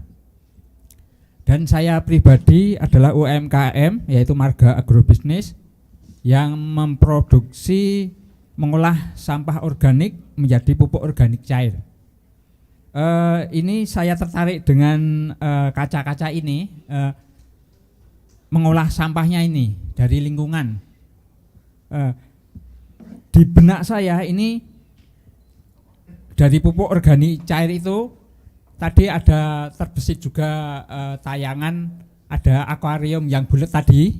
Nah, itu di benak saya itu nanti akuarium itu dikolaborasikan dengan pot dari kaca, terus kemudian dikasih tanaman. Ini prosesnya dengan hidroponik sistem sumbu. Jadi dengan produk dari pikiran saya itu dengan POC, bukan dengan nutrisinya, bukan abemik. Yang abemik itu kalau nggak salah itu ada berbau residu kimia ya. Nah, itu pikiran saya itu. Jadi mau tanya kepada mungkin Mas Ivan, saya panggil Mas Ivan ya, biar 11-12 muda. Sama Mbak Hana juga Mas Joshua mungkin nggih. Ini kalau informasi yang produksi akuarium botol itu di Jogja itu, atau kalau saya bisa belajar cara membuatnya itu dan bisa mungkin membuat pot-pot dari kaca itu yang berlubang-lubang nanti bisa untuk tanamannya. Ini informasinya itu. Kemudian pertanyaan yang kedua ini agak menyimpang ya. Ini apakah kerlik itu juga termasuk juga kaca? Maaf Pak. kalau maaf ini, kalau biksu itu sudah meninggal dan dibakar terus ada kelik-keliknya itu, apakah juga termasuk kaca? Mungkin itu saja, terima kasih. Kalung biksu. Oke. Oke, aku tak jelasin ini ya, yang bahasa Inggris. Oke, I will translate it in English. Okay, and this one. Let me check. So, please allow me to translate. Pak Rofik from Sewon Bantul. He represents 3 affiliation actually, like the Gerakan Masyarakat Bumi for the what is that, earth friendly community, and also the waste economic as well, like an agriculture. So he's so interested about he's like inspired by one of the image that I don't know, either Hannah or Mas Ivan. It's about the aquarium, like so in the cultivation method there here in Indonesia, maybe like worldwide, you can have like kind of like hydroponic approach, like so you can have the plants above and you can have the fish and the water, so it's just like mutualism, like ecosystem. Yeah, and then maybe we can have like the organic fertilizers, and is there any like do you have any idea how to make it happen, and is there any production in Yogyakarta as well, like to generate that idea? And yeah, the second one is just like, I think Ivan knows better, like it's like Buddhist, what is that, beads, is it included to the glass material or not? Okay, so maybe we can have the second question first, answered by Ivan about the gamelan.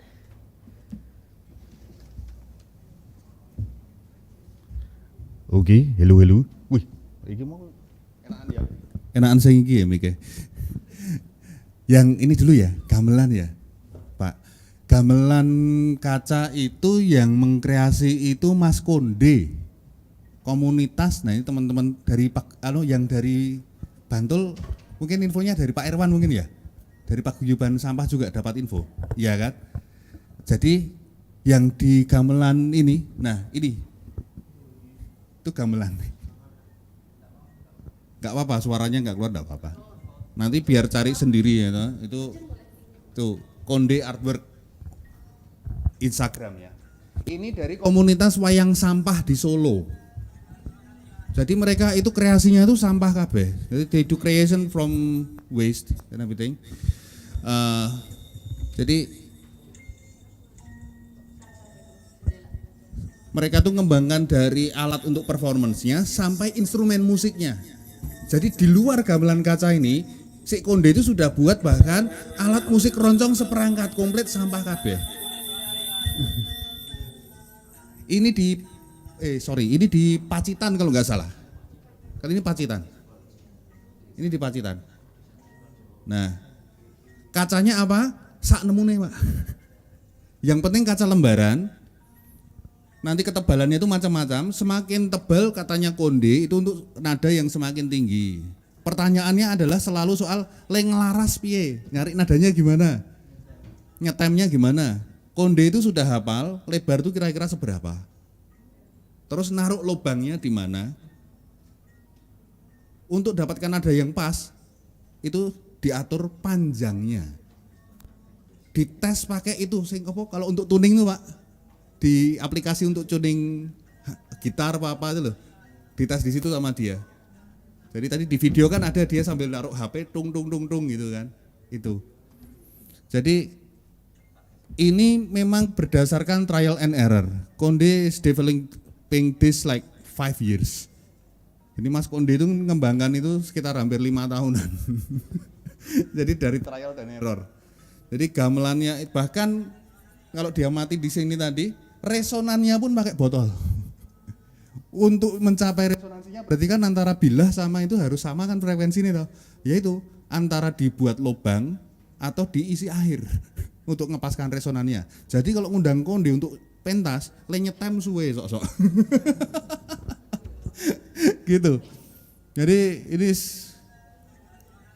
he's a very innovative guy. Jadi kalau misalnya ya ini loh, kreativitas Indonesia tuh kayak gini loh, ya kan. Jadi peluangnya itu banyak. Jadi selalu outside the box seperti itu. Jadi hampir enggak ada panduannya ini Pak. Ya Konde memang paham soal musik dan sebagainya. Jadi dia iso nggawe selendro, pelok, arep pentatonis, diatonis iso kabeh deh. Tapi semuanya trial and error dia. Jadi nanti bisa cek langsung di Instagramnya, kontak-kontakan langsung dengan Mas Konde, atau nama aslinya Muhammad Sultoni. Dia tinggal di Solo, dari komunitas Wayang Sampah. Begitu. Untuk pertanyaan yang kedua itu kalau misalnya teknis mau mengkreasi apa-apa dari kaca, monggo Pak, ke studio saja, ke workshop kami, bisa diskusi, bisa ngobrol. Nanti bisa mengembangkan misalnya apa yang kita bisa workshopkan bersama teman-teman komunitas lain misalnya ya. Sekalian misalnya komunitas paguyuban bank sampah, yuk kita mau workshop buat apa dari limbah kaca, mari kami terbuka. Seperti itu. Kalau istilahnya banyak peluang yang masih bisa dikerjakan bareng. Itu kemarin ngobrol-ngobrol sama Pak Irwan itu sebetulnya. Jadi ini kami pameran di PDIN memang seperti itu juga. Fungsinya adalah supaya ketertarikan untuk mengeksplorasi material kaca dari berbagai macam latar belakang komunitas itu semakin muncul ya. Nanti kami sebisa mungkin akan bantu dengan setahu kami ya, karena kami juga masih belajar. Begitu. Untuk manik-manik yang dipakai untuk saudara-saudara Buddhis itu macam-macam Pak tuh. Ada yang dari kaca, ada yang dari batu dan kayu malah. Macam-macam itu. Saya persisnya kurang tahu, mohon maaf. Begitu. Begitu kira-kira? Thank you. Hannah, do you want to add more about the hydroponic? Like, have you seen before?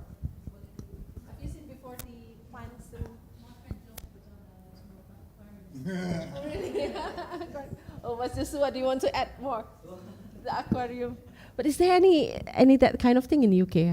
Have you seen before, like the plants and the fish at the bottom?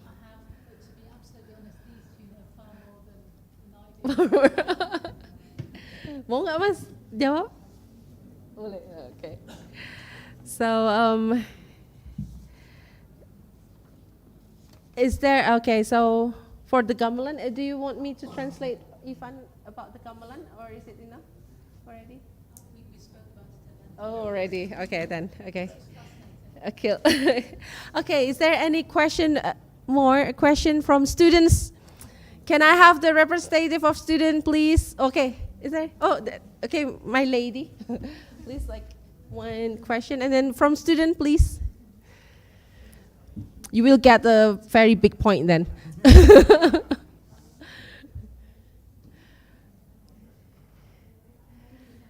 I asked like one student, yeah. Okay, I've got Vicky, Natasha raised their hand.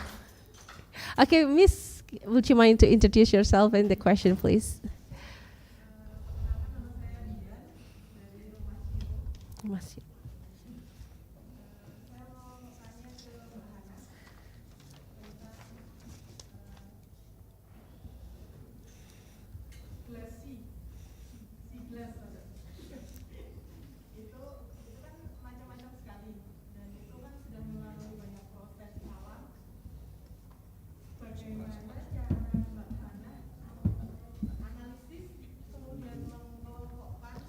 Oh, sorry. Do you mind to hidupin mic-nya boleh Kak? Nggak masuk ke Zoom ternyata. Iya. Boleh diulang tadi? Maaf ya. Saya zoomnya nggak dapat. Jadi dari tentang siglas ya. Siglas ya. Bahwa banyak proses alam untuk menjadi itu kan macam-macam. Dan bagaimana cara Mbak Hana untuk mengelompokkan dan menganalisis material kaca yang dari laut itu untuk kemudian diolah menjadi sebuah karya disatukan. Itu kan harus ada analisis kayak mungkin secara umum titik leleh, titik lebur itu. Nah, di samping itu kan pasti ada pengelompokan yang lain. Apakah dikelompokkan berdasarkan warna, kemudian baru dianalisis, ataukah dianalisis dulu satu persatu? Itu kan banyak sekali ya. Itu prosesnya seperti apa? Menarik sekali.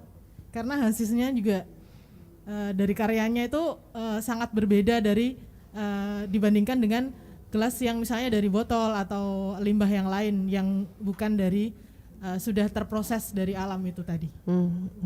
Kira-kira seperti itu. Okay. Terima kasih. Thank you. Okay, Hana. So Dian from rumah zero, rumah nol. Oh, rumah zero. Oh, putih. Oh, the White House, Japanese. So this is like asking because one of your creation is just with the C class. It's just like so fascinating, so unique, and it has got, like as you said, it's the museum quality as well. And then she asked about the process. What is your approach to analyze and categorize those different C classes? Like, is it like individually tested, and then how do you categorize it? Is it like based on the color or based on the what's that, the firm or not firm quality, or kind of like that? Okay. So am I allowed to ask, do you have a chemistry background or? Yes. Right. So it makes perfect sense. So when I approach the different glasses, so for example, a Bintang beer bottle, you can analyze the Bintang beer bottle using like various methods. So, mass spectrometry, you can analyze the different types. So exactly like when you come across something like sea glass, it creates so many problems because the individual bits of glass are literally a millimeter across, so they're teeny. So it's not worthwhile analyzing every single little piece. So as you quite rightly know, that each one will have a different annealing temperature, a different strain temperature. So it makes it really, really problematic. So each of those teeny individual bits of glass has a different coefficient of thermal expansion. So it will heat up and contract at different times. So out of all the glasses that I use, sea glass is the most complicated. So I've tried various ways around it. So it's very, very difficult to analyze every single bit of glass. So sometimes you can try and sort out glass that you think belongs to similar, but I've tried sort of grinding it as small as possible. So it's almost like pâte de verre, so it almost forms like a glass paste. But out of all of the glasses I try and analyze, it is by far the most complicated. So it's, with bigger bottles like Bombay Sapphire or television glass or glasses like that, you can look at it, mass spectrometry and analyze it really rigorously.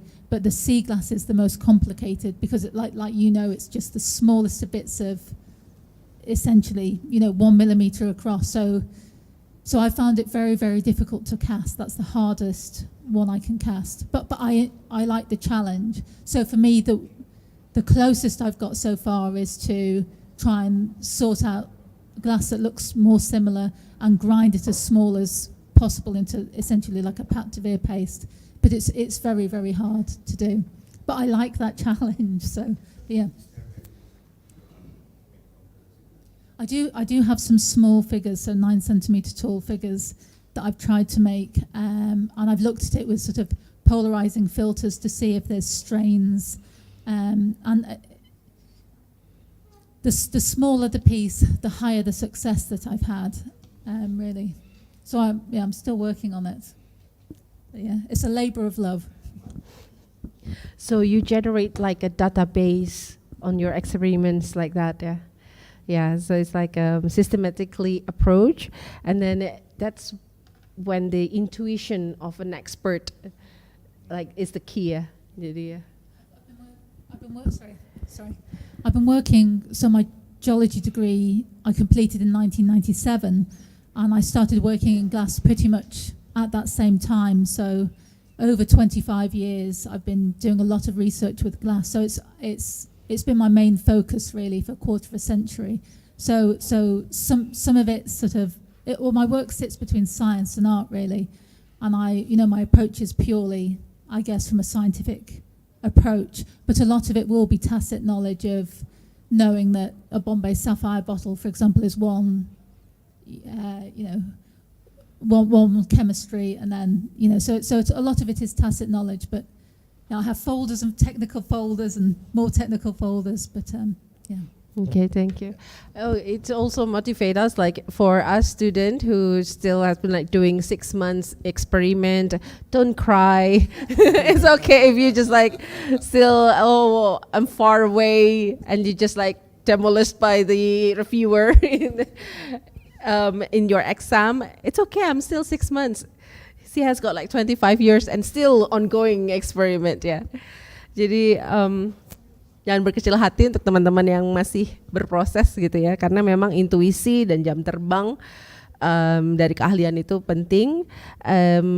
Dan tadi untuk menjawab pertanyaannya, itu dilakukan benar-benar sistematis ya. Jadi memang kalau dengan material itu kita mencoba melihat like material, the class material itself cannot speak by itself, tapi bisa membisikkan ya. You use the word whisper the message of the material. Jadi membisikkan, dan kita harus dengan cermat, dengan cara detektif gitu ya, untuk melihat ini sebenarnya mau ngomong apa nih bahan gitu. Kamu karakternya seperti apa? Begitu dengan like chemical ya. Jadi ada alatnya sendiri dan prosedurnya tersendiri. Dan beliau membuat database ya dari 25 tahun percobaan itu. Dan yang paling penting, semakin kalau untuk eksperimen di gelas ini, semakin kecil bendanya, tingkat keberhasilannya semakin tinggi, karena semakin banyak yang semakin sedikit yang harus dipikirkan begitu. Maybe one more question. Just can we have one more question from student, please? Is there any?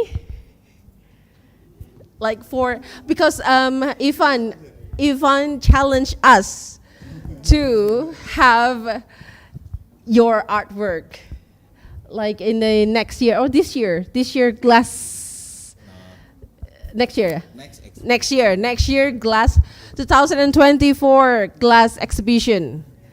So is there any kind of, do you want to have any suggestion or something? Class? Natasha, you raise your hand? Can we give like a mic to Natasha Fiki? Woo! Maybe any suggestion or something? Yes. Okay, I'm Natasha. So it's for Hannah. Maybe it's sale, or you just making it for like exhibition and stuff. The artwork. Maybe she's yeah. She's asking about the sustainability being an artist. Yeah, maybe should we just like do the projects for the exhibition, or should we sell our artworks as well? And how maybe you can do it, and then maybe you can give any suggestion for any students.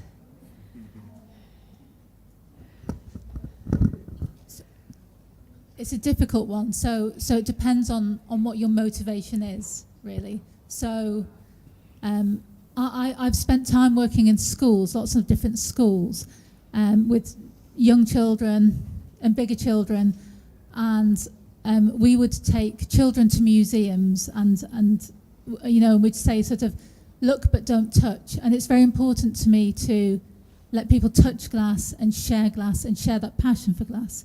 So for me, my motivation isn't necessarily for financial gain for myself. I enjoy having work in museums, and so people can go in and look at the piece and ask questions, and it opens a dialogue about the recycling process. So for myself, what brings me the most joy isn't financial gain, it's sharing the process of how we make the glass. It's sharing the process of where glass comes from, and it's sharing the process of what we can do, and stop, having into consideration, recycling and landfill sites, and we have one planet, and what are we going to do with it? So my motivation is purely to show people, the capabilities of glass. A lot of people go down the other route of trying to make money, and that's important as well. So it depends which route you want to go down, really. But I would rather live a more minimal life and share a passion, if that makes sense. Okay. But everyone's different, so different. Yes, thank you. So it's about the position that you as a designer, but some of the successful persons that I've met as well, remind me that sometimes we have to work beyond the capital or worldliness because the money will follow. So it's just just set your goal and see concerns about the movement ya. Jadi I speak in English. Okay. I want to translate but I speak in English. Jadi ada beliau ini concern dengan gerakannya, mengadvokasinya bagi beliau, dan itu capital atau uang menjadi kedua begitu ya. Terus tadi saya katakan ada beberapa orang penting juga berkata kepada saya, mengingatkan kita harus bekerja sesuai dengan mencoba mencari sesuatu di belakang yang namanya uang. Jadi harus ada goal besarnya dulu, nanti uang akan mengikuti. Tapi kalau kita ngejar uangnya itu nggak berhenti begitu, kita akan terkalahkan terus menerus. But you also I try to Google. And then in some platform, you also sell your artworks. Like the little one is £195, and the big one is £1,100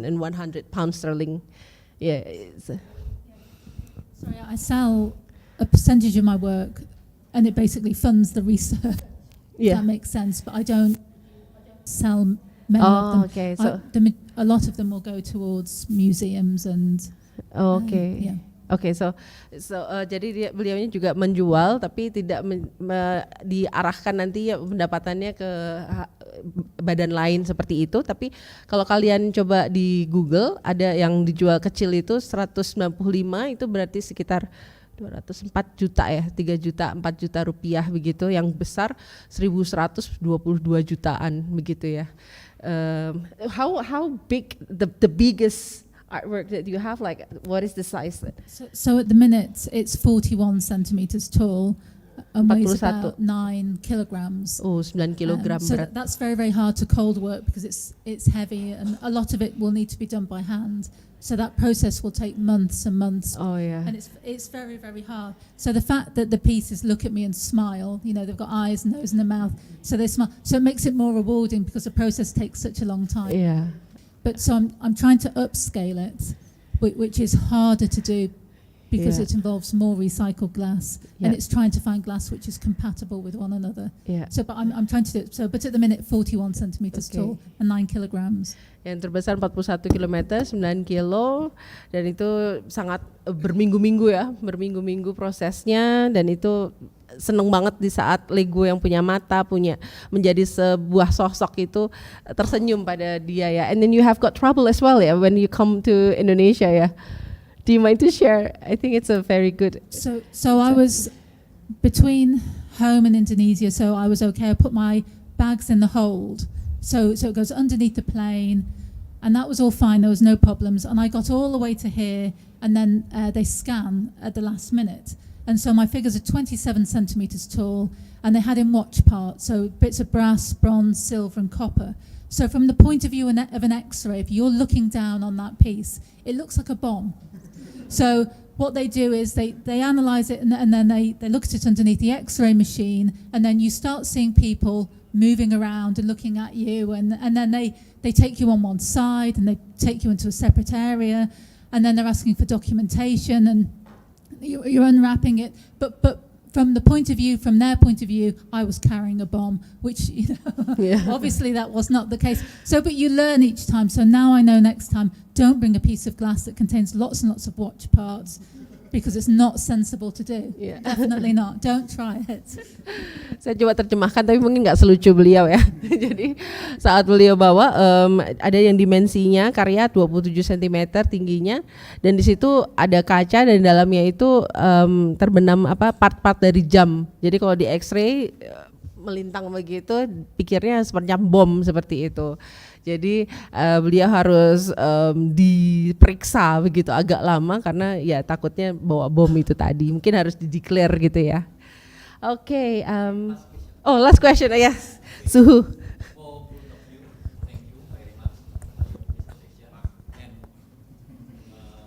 Supaya masuk Zoom, Pak.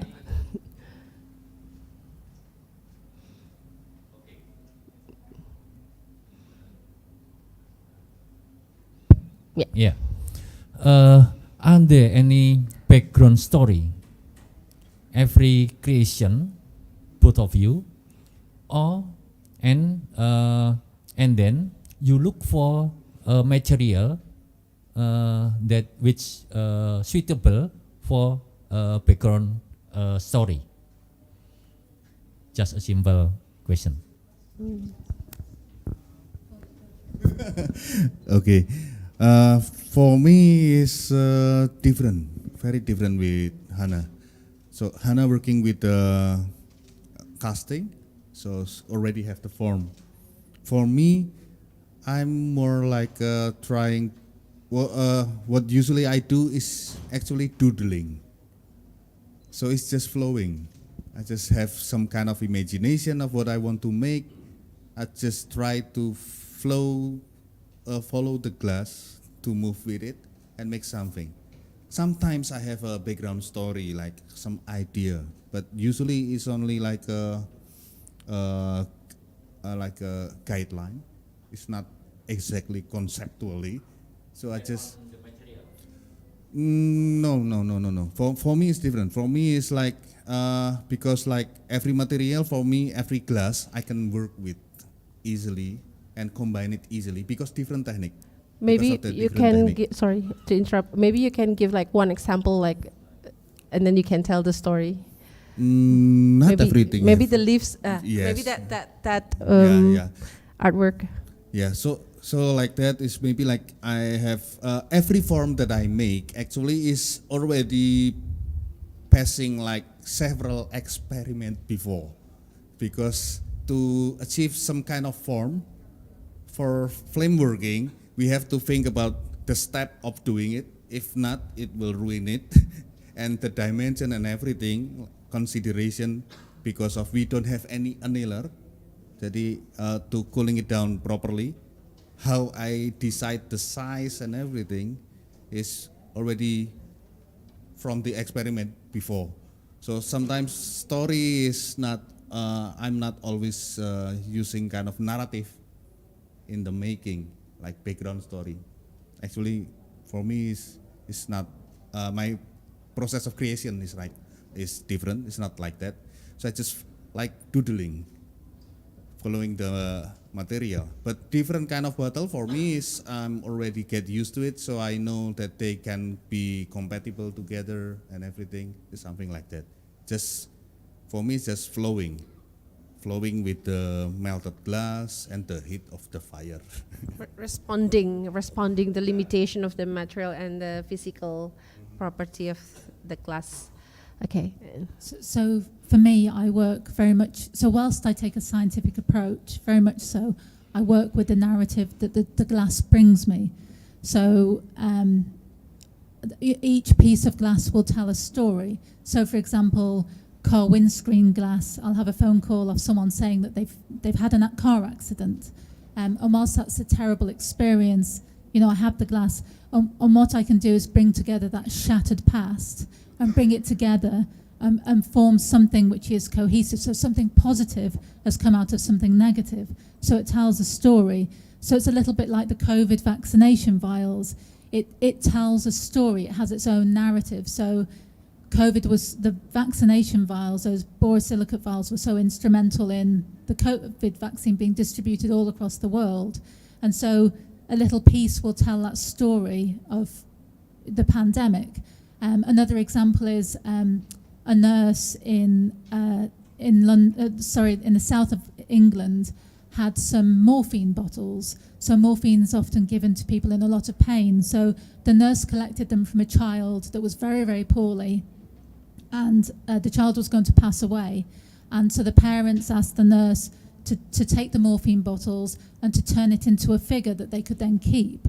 So that small figure is a very poignant, important reminder for the parents. So it's very, very powerful piece that they can hold, they can caress, and so it carries a different narrative, but it's something very, very special, and it's something important to remember that relationship we have with glass is so powerful and so strong, and we might not realize it. It enables people to see clearly, to keep in contact with people. My children are 7,500 miles away, but I can pick up the phone and contact them. So the pieces made from mobile phone screens are very powerful and poignant reminders. So whilst, and that's one of the beauties of glass, is it's so important in that each piece of glass carries its own, special reminder and special narrative. And our relationship is so close. So for the person whose child unfortunately passed away, they can pick up that piece of glass, and it's this very special reminder of a very sad time, but it's something cohesive that can come from a very traumatic experience. So, yeah.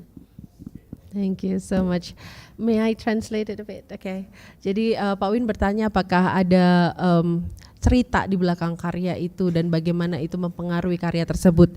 Dari Kak Ivan kita bisa belajar bahwa cara beliau itu adalah dengan pengalaman memahami karakteristik fisik dan prosedur dari flaming glass itu ya, flaming glass work, karena di situ ternyata banyak batasan-batasannya, dan dari situ mungkin dicampur dengan apa yang sudah dilihat ya, yang sudah dilihat dan dirasakan dari lingkungan sekitar, lalu muncul saja begitu. Jadi mungkin terpengaruhi dengan intuisi ya, intuisi seperti itu, dan muncul sesuatu karya yang bisa menimbulkan afeksi. Jadi afeksinya itu dari luar ke dalam begitu ya. Saya kalau lihat karyanya Mas Ivan tuh yang kok bisa sangat delicate dan feminin gitu ya menurut saya ya. Jadi menyentuh makrung gitu. Nah, sedangkan Hana ini menarik sekali, karya-karyanya itu selalu berasal dari sebuah cerita yang dibawa, dikumpulkan. Beliau menyebutkan bahwa it's collected the shattered past gitu. Jadi masa lalu yang berserakan, contohnya misalnya kalau ada kecelakaan mobil terus kaca-kaca mobilnya dikumpulkan lalu dijadikan sebuah karya, atau ada cerita tentang COVID vaccination gitu ya, ampul-ampulnya itu sebagai sebuah memorabilia atau pertanda satu masa di dunia ini, atau dari seorang ibu yang meminta dari seorang suster untuk mengumpulkan botol-botol morfin ya, mungkin ada suatu penyakit begitu dan anaknya sudah hampir meninggal, dan ibu itu menginginkan sebuah karya yang bisa untuk dipakai gitu, botol-botol morfin itu menjadi suatu karya untuk mengingat anaknya. Jadi dari situ afeksinya dibawa dari luar ke dalam, sedangkan kalau dari dalam keluar kalau Hana, sedangkan Mas Ivan dari luar ke dalam begitu ya. Menarik sekali bagaimana. Tapi menarik ya, teknik yang berbeda, proses pengolahan rasanya berbeda, approach-nya terhadap mekaniknya properti tadi, physical property dari gelas itu juga berbeda begitu ya. Jadi untuk siang ini kita bisa mendapatkan sangat dalam ya, insight pencerahan yang sangat dalam dari dua proses dari material kaca ya. Ini baru dua contoh ya. Tadi juga ada yang Mas Tony ya. Itu juga bagaimana approach-nya tuh gamelan itu sendiri. Jadi tolong, masih banyak ribuan mungkin ratusan cara yang akan hadir. Ini sepertinya kalau dari penerawangan saya ada 35 atau 55 ini ya individu, pastinya akan ada 55 cara ya untuk menghasilkan artwork. As I mentioned to the audience that we have got this noon, we have got like two very deep understanding and the enlightenment where Ivan touch the affective side of the humans from outside to inside. His limitation, the limitation of the characters of the glass into art piece that can move the audience, and you in the opposite put the story inside, like the affective side is like inside to outside. It's just like, and then it's also correlated to your the casting mold, and then Ivan has got like the more flexible, curvy, organic flaming work as well. So, and I say like maybe it's like 55 persons here, so we will have like 55 approach, 55 different method, 55 artwork for the next 2024 glass exhibition in Indonesia. Keep on spirit to find the funding, yeah. Okay, we will help whatever we can help, ya Pak Win, ya Pak. And then Pak Christian, thank you. I think it's about the time, and thank you so much for your company here, the audience. Give applause to Ivan, to Hannah, to James, to Mas Joshua, to Pak Win, Pak Christian, Bu Centauri, and all of the friends from outside of Duta Wacana. Thank you so much for your what is that? Existence here. Terima kasih untuk kedatangannya untuk teman-teman dari luar UKDW. And hopefully we can move and then to develop the recycling glass work here in Indonesia. Terima kasih.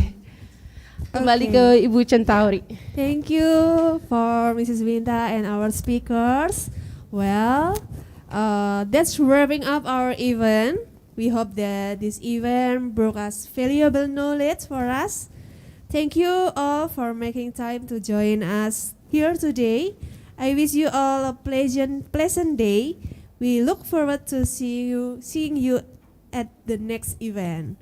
Okay, thank you. Let's give applause to close this event.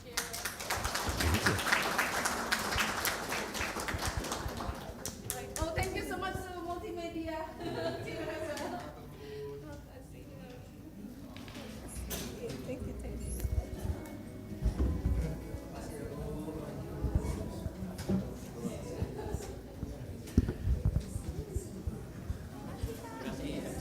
Memiliki kompetensi di bidang desain produk yang mengacu pada standar Aliansi Desainer Produk Industri Indonesia. Selain membangun pengetahuan tentang desain produk melalui perkuliahan dan kunjungan industri, mahasiswa juga dibekali dengan kemampuan berkarya dengan dukungan laboratorium dan bengkel kerja.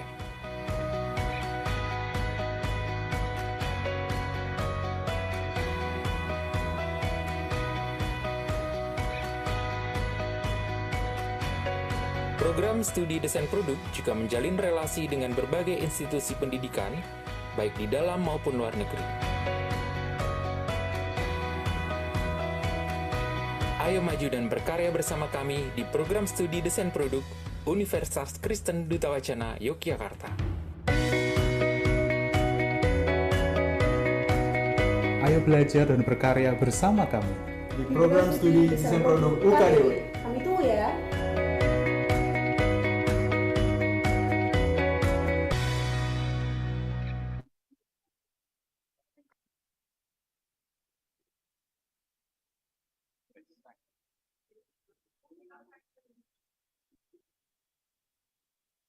Leave.